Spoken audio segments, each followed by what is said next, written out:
ኢየሱስ ተዋርዶ ሰማይ ነው ያስገባን። ጨርቅ አይደለም የቀየረልን፣ የሆነ ነገር ጥሩ ምግብ አይደለም የሰጠን። ሰማይ ማንም አይገባም ያለ ኢየሱስ። ሰው በኃይሉ በጉልበቱ በስልጣኑ በዘሩ በገንዘቡ በመናምን አይቻልም። ስማርት ሆነ ጎበዝ አትችልም። ኢየሱስ ብቻውን ያስገባን ሰማይ። በቅርብ ደግሞ ይመጣል ይሄ ጌታ። እንሄዳለን፣ ይሄንን ክብር እናገኘዋለን። ጀምረናል። መሬት ኢሉዥን ምናምን አይደለም። በጣም የሆነ ቆንጆ ታሪክ አይደለም። መንፈስ ቅዱስ በእኛ ውስጥ አድሮ ይመሰክራል። የርስታችን መያዣ መንፈስ ቅዱስን ተቀብለነዋል። ቦርናጌን ኦፍ ኮርስ። በምን ታውቃለህ? መንፈስ ቅዱስ በእኔ ውስጥ አለ። ሌላ ማረጋገጫ አልፈልግም። መንፈስ ቅዱስ በእኔ ውስጥ አለ። የመንፈሱን ዋስትና በማጆሪቲ ተሰብስበን እንድነናል አልዳን እንደዛ አይደለም። መንፈስ ቅዱስ እግዚአብሔር መንፈስ ቅዱስ አንተ ውስጥ ገብቶ ቁጭ።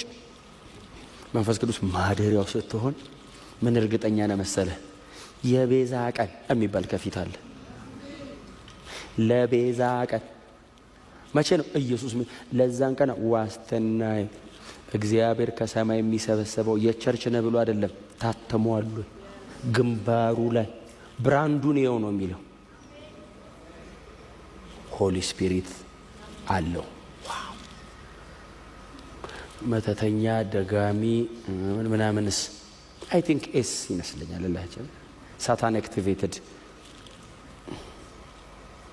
የኔ የሆኑትን የእግዚአብሔር የሆኑትን በክርስቶስ ያመኑትን ቦርን አጌን የሆኑትን ብቻ መላእክት ከምድር ዙሪያ ይሰበስቡናል። ታውቃለህ? ያ ቀን ምን አለ ዛሬ ቢሆን ባርገውን አስበዋል። እነ ሚካኤል እነ ገብርኤል ዋናው ነው የሚመጣው።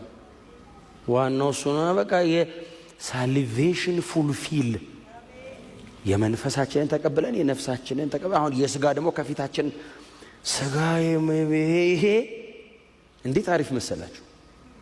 የተዋረደ ነው።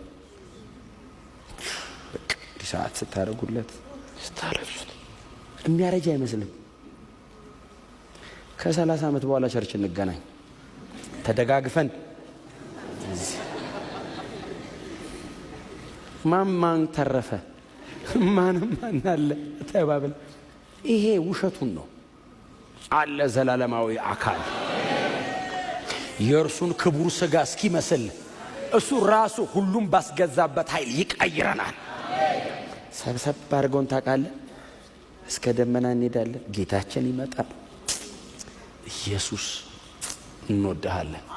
እስቲ ጮክ በሉና ማራናታ በሉት። እስቲ ድገሙና እስቲ ጌታ ኢየሱስ ሆይ ቶሎና በሉት። እስቲ